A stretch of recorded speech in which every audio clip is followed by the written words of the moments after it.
While Halo Infinite is only a week or so away from launch, fans of the series were given quite the treat. Its multiplayer component was dropped early for us to enjoy, hitting the market on the 20th anniversary of Halo Combat Evolved and the original Xbox.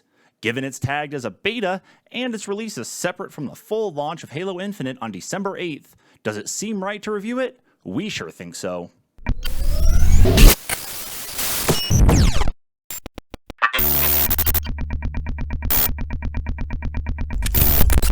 Halo Infinite was set to release originally with the Xbox Series X in November 2020, but a lackluster display in last summer's gameplay demo sent 343 Industries back to the drawing board to retune and refine many of the things the community saw issue with. Between then and the early summer, 343 did not stray from showing off what they were working on and what changes have been made since the gameplay demo, including what they were planning for multiplayer.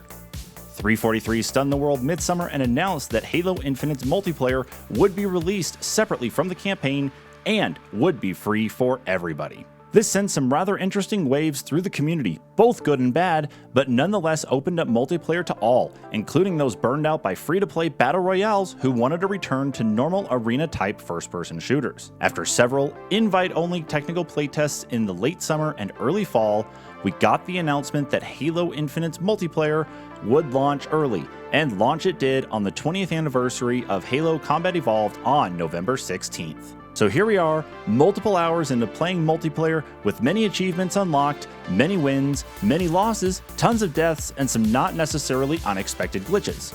Let's talk about what you want to know. Multiplayer is divided up into several different components: quick play, big team battle, ranked arena, and bot boot camp. All modes have your standard set of game type rotations familiar to the Halo universe, including Team Slayer and Capture the Flag. Oddball is limited to your 4v4 skirmishes, while Stockpile, which has you collecting power seeds from different drop points and returning them to your base, and Total Control, where you capture all points to earn a point, are limited to Big Team Battle. If you're familiar with any sort of competitive mode and feel like you need more of that team aspect, then Ranked Arena will be for you. Back on Big Team Battle, this received a change from games past, with the player count increasing from 8v8 to 12v12.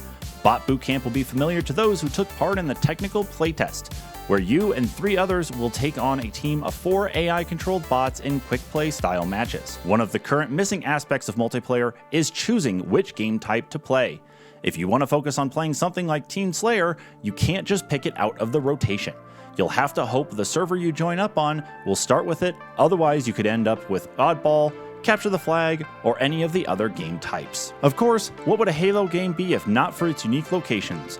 Multiplayer launched with 10 maps ranging from your close encounter facilities maps, such as Aquarius and Recharge, to your sprawling open areas like the desert map Behemoth and the mountainous Fragmentation. Some maps offer a level of interactivity to them, such as when you capture the flag or control all points on Fragmentation.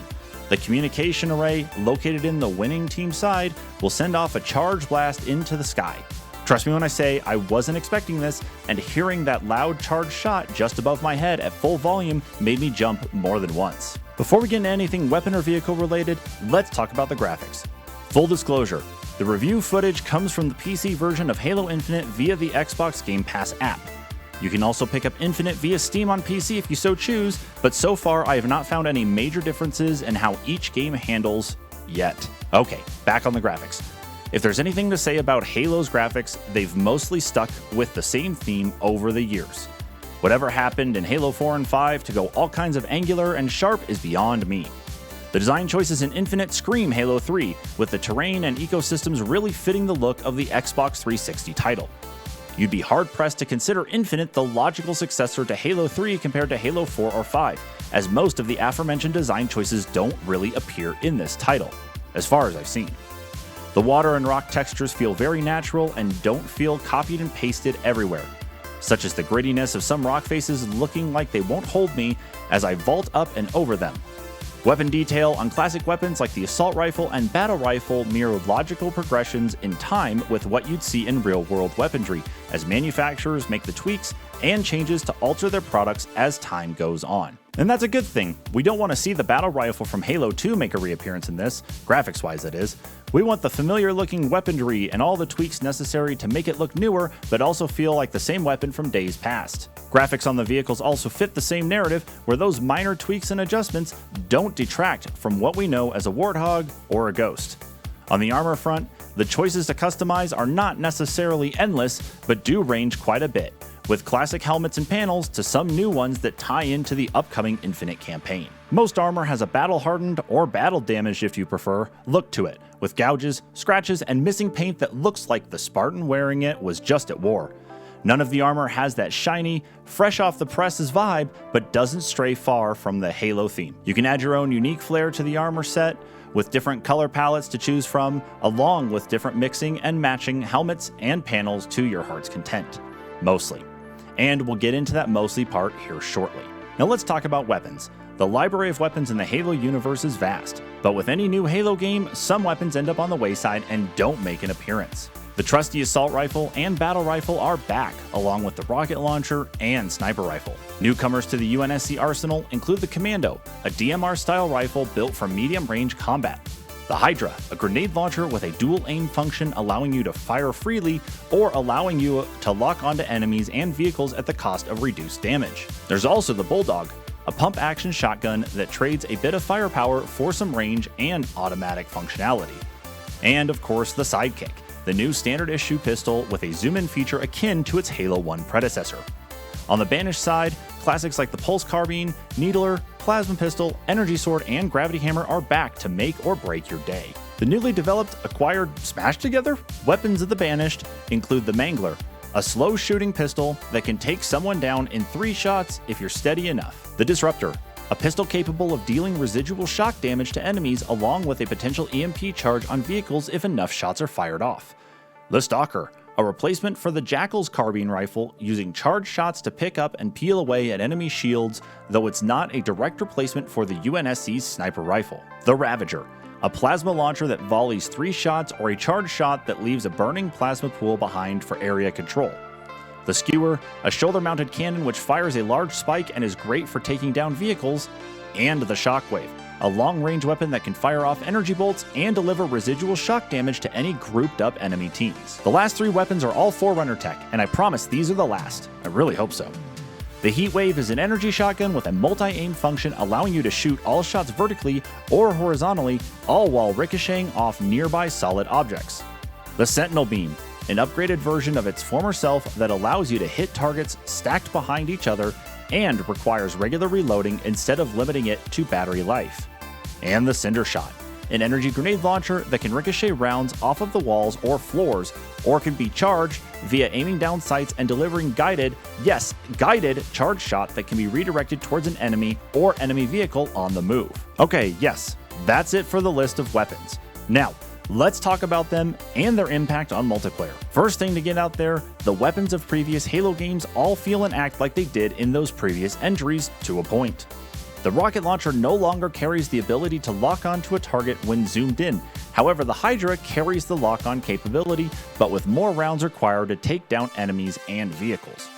With the original shotgun absent, the Bulldog shotgun, which again is new, does not have that one-shot takedown that its predecessor has, meaning that you better chew away at your enemy with something else before you consider using it. Out of all the weapons, I only have a grudge with one, and I'm hoping that 343 can introduce some type of change soon: the Gravity Hammer.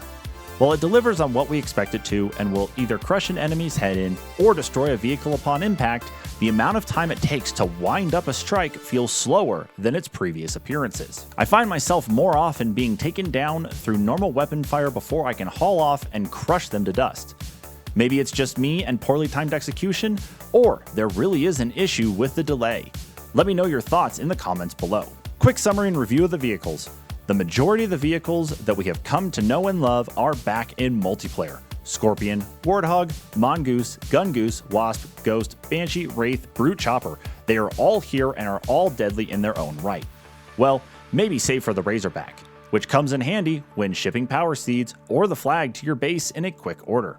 Each of the vehicles maintain their unique aspects and functions, such as the Warthog having 2 variants, a machine gun turret or a rocket pod, or the gun or no gun Mongoose versus Gungoose. I did have some difficulty with the Wasp and Banshee in both the technical playtest and in the regular multiplayer, where attempting to switch weapons wasn't bound to a key but was bound to the mouse wheel. Outside of that, each of the vehicles felt very natural to drive and use just as previous Halo titles, so I didn't feel out of place as I drove over enemies with the Brute Chopper and Ghost. Now let's talk equipment. A soldier can make or break a battle with the equipment they have at their side, and the choices in Infinite can indeed fit that criteria.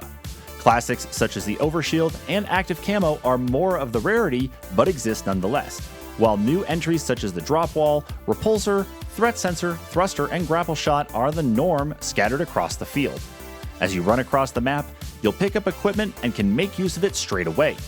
In a tough combat situation, throw down a drop wall to absorb and block enemy fire for a short duration. Need to keep an eye on a choke point for movement? Deploy a threat sensor and show both you and your teammates where the enemy is coming from. Or maybe you need to hijack that Banshee that's floating overhead, so you take your trusty grapple shot and fire away. Now the equipment you pick up is only going to be as good as your ability to use it. Picking the right moment to deploy that drop wall, or using the repulsor to move a squad of enemies off of a control point is going to require some trial and error. I can fully admit that I could have thrown down a drop wall to protect my team better than they were escaping with power seeds, but here I am, face first in the water, waiting to respawn. Lucky for us, the internet exists and many people have discovered quirks and tricks to make better use of the equipment at hand. The grapple shot, for instance, can pull you into enemies to deliver that quick melee attack, or even grab a weapon, skull, or flag from its current resting position. Or even the repulsor can be used to move the entire group of power seeds from their spawn point in the direction of your base. Those are only a few of the things that can be done with equipment, but this should give you an idea that many options are possible to give you that upper hand. Okay, so we need to circle back around to where I stopped at with armor.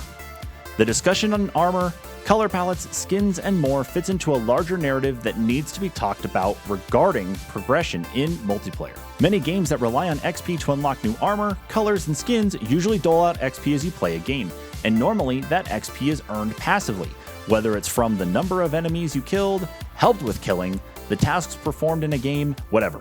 Each action denotes you some kind of XP that helps you level up and unlock new rewards. Halo Infinite multiplayer, however, does not follow suit in the same fashion. When multiplayer launched on November 16th, earning any sort of XP required you to complete listed challenges. Things such as killing a certain number of enemies, sticking a plasma grenade to a ghost, you get the idea. Complete the challenge, earn XP. Other titles, however, have relied on rewarding both passive and challenge-based XP, but not infinite. This was met with quite a bit of concern from the community, with Rock Paper Shotgun reporting some players had to grind for 12 hours just to hit level 5. 343 was on it and has since made some adjustments to the XP system, primarily by adding a challenge that rewards you with 50 XP when completing a game. Along with this, timers on double XP boosts have been increased from 30 minutes to 1 hour. With the changes in place, leveling up doesn't feel as slow as it did, but it still feels like there's room for improvement. Don't get me wrong, this is still tagged as a beta, but it seems like things such as the earned XP shouldn't have been this hard to implement, given previous Halo titles had already had this feature. There are some unlockables and challenges hidden behind a $9 Battle Pass, which, seeing a Battle Pass in Halo Infinite isn't necessarily a shock, given the normalcy of Battle Passes in other first-person shooters. It's another way for 343 and Microsoft to make revenue on a free title, so if you're into buying that sort of thing, well, there you go. Hey everybody, Travis here again. When I was recording the review for Halo Infinite multiplayer, I did of course talk about XP. One of the big things though, of course, is that today 343 announced changes for XP as it relates to those who own the Battle Pass. 343 announced that for those who own the Battle Pass, you're going to be seeing 6 different XP progressions as you play through in a day. Your first game played with the Battle Pass is going to net you 300 XP earned. Your second and third games are going to net you 200 XP. Your fourth, fifth, and sixth games are going to net you 100 XP, while your 7th plus games are going to put you back to that 50 per game cap. As I had said in the review, the XP part of the game needs to be addressed. There are certain things in the progression that do need to be fixed. Of course, again, this game is a beta, so we do expect there to be consistent changes or at least continued changes going into the launch of the game coming up next week. This is definitely a step in the right direction. However, putting these boosts behind a paywall, specifically buying the Battle Pass to be able to unlock these additional XP bonuses, is an interesting thing, but not really a surprise compared to some other Battle Passes that are out there right now. Now, I'm going to throw you back to the review. Alright, let me circle around to one of the key phrases you've heard me say a few times in this review. Halo Infinite multiplayer is presently considered a beta by 343. There are ongoing tweaks and adjustments to the backend that are being driven by gameplay metrics and feedback from players. Some things don't need the finer adjustments, such as the graphics, movement of the vehicles, most weapons, and the gameplay types. There are some that need minor adjustments, like the gravity hammer swing time and the ability to pick the game type you want to play. And there are some major adjustments, notably the way XP is earned throughout your time playing. Even with all of that, playing Halo Infinite multiplayer feels much more enjoyable than playing some other current FPS titles. And you can feel the love and attention to detail that 343 has for their namesake series and for the fans of the game everywhere. We can't wait to see what lies in store for future content and for the future of Halo.